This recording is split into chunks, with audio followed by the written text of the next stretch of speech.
கிளம்புறேன்ப்பா. நான் சொல்ல வரத கேக்குற பொறுமை உங்களுக்கு எப்போ வருதோ நான் அப்போ வரேன்.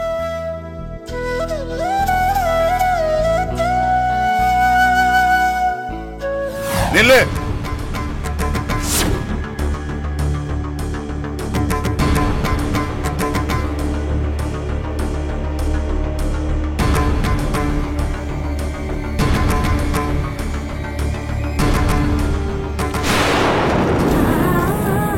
உன் பணம் எங்களுக்கு தேவையில்லை, பொறுக்கிட்டு போ.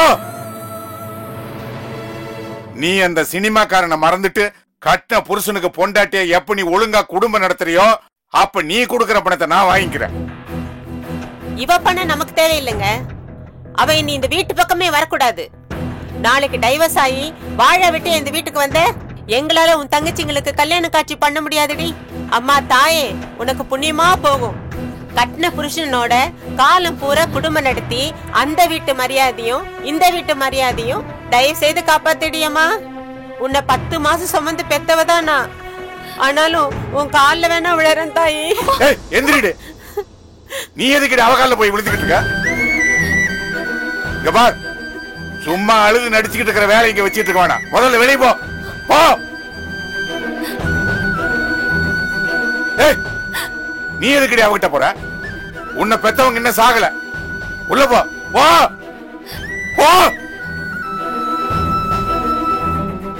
ஏன் நின்னுட்டு இருக்க? போ. செய்யறதெல்லாம் செஞ்சுட்டு பணத்தை எடுத்துக்கிட்டு வந்துட்டான்.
என்னடா மச்சான் பண்றது?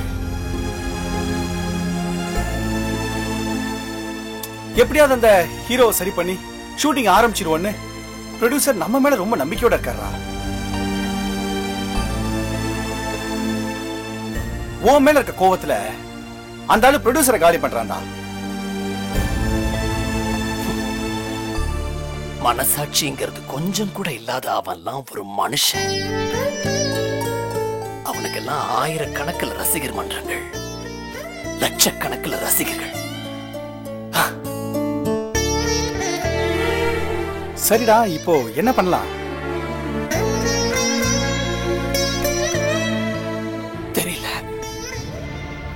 தெரியல ராம். ராம் எனக்கு ஒண்ணுமே புரிய மாட்டேங்குது. எனக்கு நிஜமாவே என் மேலதான் தப்பா, இல்லன்னா அவன் என்ன முன்னால வச்சு நம்ம ப்ரொடியூசரை பழி வாங்கறதுக்காக இப்படி கேம் பிளே பண்றானா? ஒண்ணுமே புரிய மாட்டேங்குதா?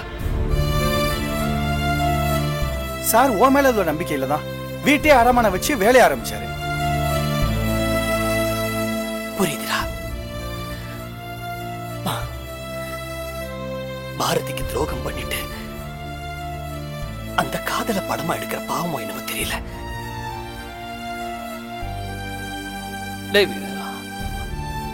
அவன் ஒரு முடிவு எடுத்துட்டாடா. அவன் முடிவு எடுத்துட்டான். கோஆபரேட் பண்ண கூடாதுன்னு அவன் முடிவில் அவன் தெளிவா இருக்கான்.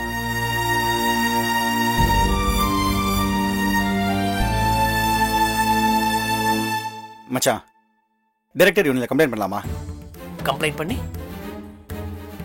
பண்ண என்ன நடக்கும்? சரிடா, அங்க இருக்கிறவங்க அவனை ஃபோர்ஸ் பண்ணி நடிக்கிறதுக்கு அனுப்புறாங்கன்னே வச்சுக்க. ஷூட்டிங் ஸ்பாட்டுக்கு அவன் ஒழுங்கா கோஆபரேட் பண்ணுமா நினைச்சிட்டு இருக்கியா? மாட்டான், செய்ய மாட்டான். அவன் வேணும்னே ஒழுங்கா நடிக்காம டேக் மேல டேக் வாங்குவான். கேட்டா என்னால இவ்வளவுதான் முடியும் அப்படிம்பான். செலவை இழுத்து விடுவான்டா. ப்ரொடியூசரை இன்னும் மேல மேல கடன் வாங்க வச்சு ஒரேடியா மூழ்க வச்சிருவான்டா அவன். சரிடா, அப்போ இதுக்கு என்னதான் முடிவு? தெரியல, எனக்கு தெரியல. To be frank, எனக்கு இந்த படம் இனிமே நடக்குங்கிற நம்பிக்கை இனி இல்ல மச்சான். மச்சான்,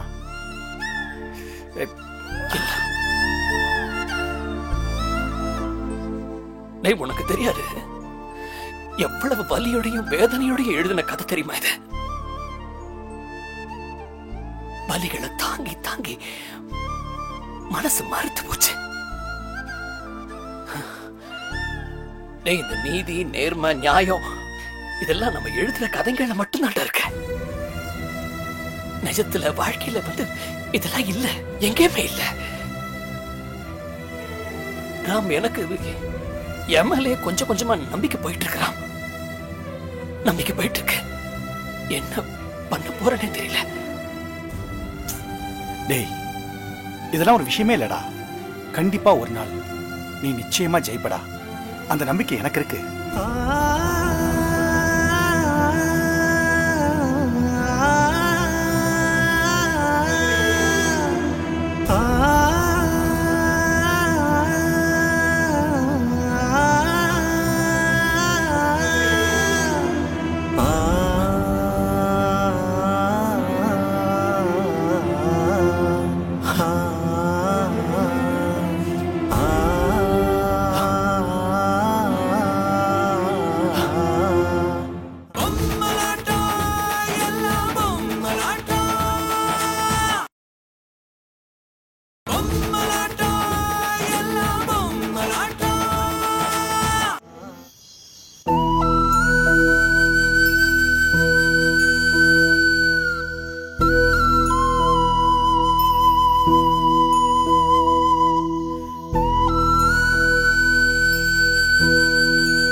மாமா,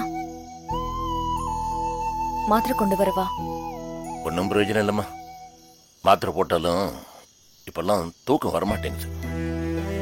ஐ திங்க் நான் as a business man life இன்னும் புரிஞ்சுக்கலன்னு நினைக்கிறேன். பிஸ்னஸ்ல லாபம் நஷ்டம் எல்லாம் சகஜம். ஆனா லைஃப்ல நஷ்டத்து மேல நஷ்டம் தானே வந்துகிட்டு இருக்கு. இல்ல மாமா, எதுவுமே நஷ்டமாயிடல. பயப்படுறதுக்கு எதுவுமே இல்ல மாமா. எப்படிம்மா பயப்படாம இருக்க முடியும்? இந்த பொண்ணு தேவி எங்க போனானே தெரியல. சந்தோஷ் உங்ககிட்ட டைவர்ஸ் கேட்கிறான்.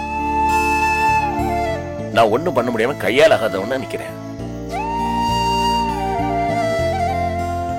என்கிட்ட என்ன மாமா எதிர்பார்க்கறீங்க? உங்ககிட்ட எதிர்பார்க்கறதா? என்னால என்ன முடியும்னு எனக்கு தெரியலம்மா. என்ன பண்றதுன்னே தெரியாம குழப்பத்துல இருக்கேன். நான் ஒன்னத்தாம அதுல முழுக்க முழுக்க நம்பினேன். என்னால முடியாதத கூட நீ செஞ்சு முடிப்பேன்னு ஒரு நம்பிக்கை இருந்துச்சு. ஒன்னாலேயே இப்ப முடியாம போன போது நான் வச்ச நம்பிக்கையே கேள்விக்குறியாயிருச்சு. அவசரத்துல தவறா ஏதாவது முடிவு பண்ணிடணும்னு பயமா இருக்கு. நான் அப்படி நினைக்கல மாமா. நீங்க என்ன முடிவு எடுத்தாலும் அது எனக்கு சம்மதம் தான்.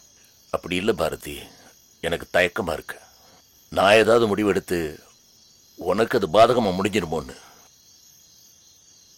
என்ன முடிவா இருந்தாலும் மாமனாரா இல்லாம அப்பாவை எடுங்க,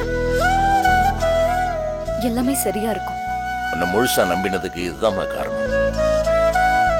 எப்பவுமே நீ உன்னை மையமா வச்சு யோசிச்சதில்ல, மத்தவங்க நன்மையே நினைக்கிற.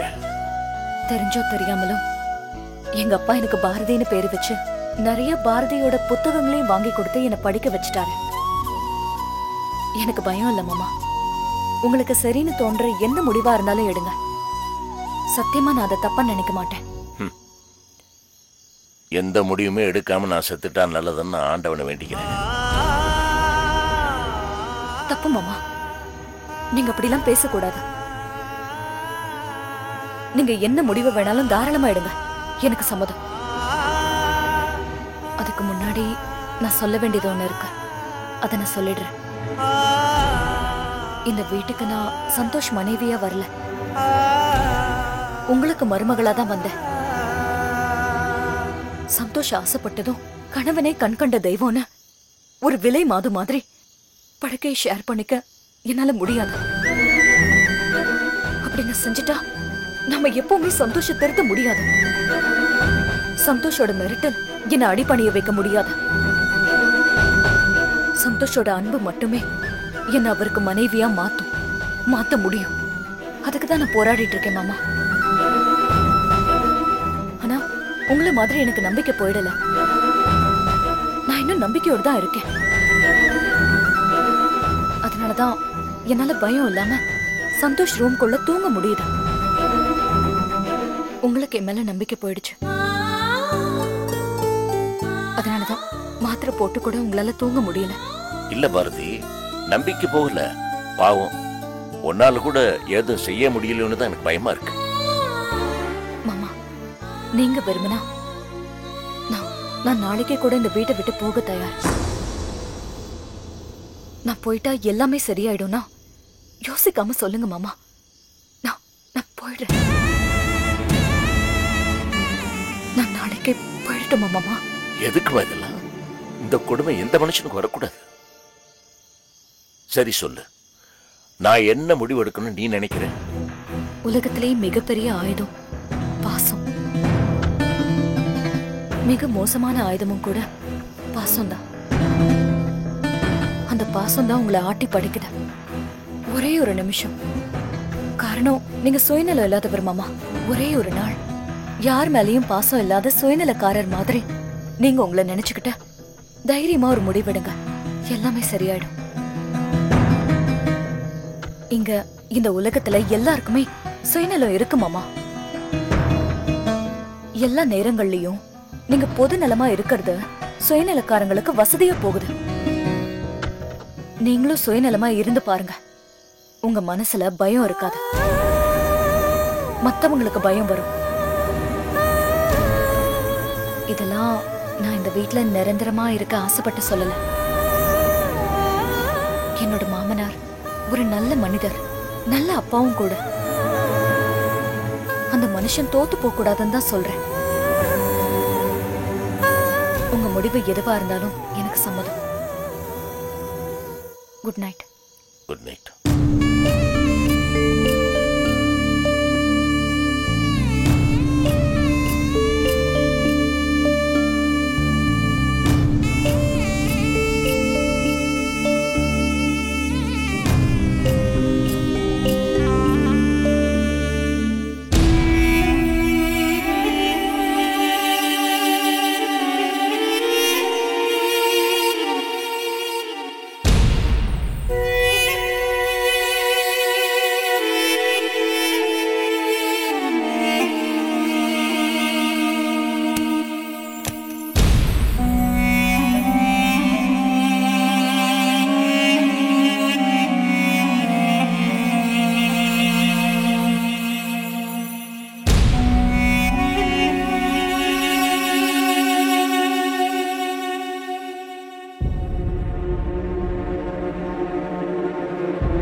நீ இன்னும் இந்த வீட்டை விட்டு கிளம்பலையா?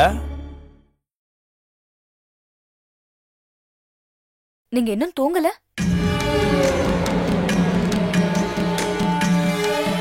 நான் தூங்கி ரொம்ப நாள் ஆச்சு. பாவம், நான் போயிட்டா நிம்மதியா தூங்குவீங்களோ? பழையபடி. கிண்டலா? நான் என்ன கேக்குறேன்னு என்ன பதில் சொல்ற? என்ன கேட்டீங்க? ஏன் இன்னும் வீட்டை விட்டு போலான்னு கேட்டேன். எதுக்கு போகணும்? எதுக்கு போகணுமா? டிவோர்ஸ் நோட்டீஸ் கொடுத்துட்டேன்ல, போக வேண்டியதானே? நோட்டீஸ் தானே, டைவர்ஸ் தரலையே. நம்ம சொந்தம் அதுக்குள்ள முடிஞ்சிருமா? சொந்தம்? உனக்கு எனக்கு என்ன சொந்தம் இருந்துச்சு? நீ கிளம்பு, எல்லாம் முடிஞ்சு போச்சு. கல்யாணத்தப்போ நம்ம முன்னால எரிஞ்ச அக்னி புகை இன்னும் என் சுவாசத்துல இருக்கு. ஐயர் மந்திரம் இன்னும் என் காதுல கேட்டுக்கிட்டே இருக்கு.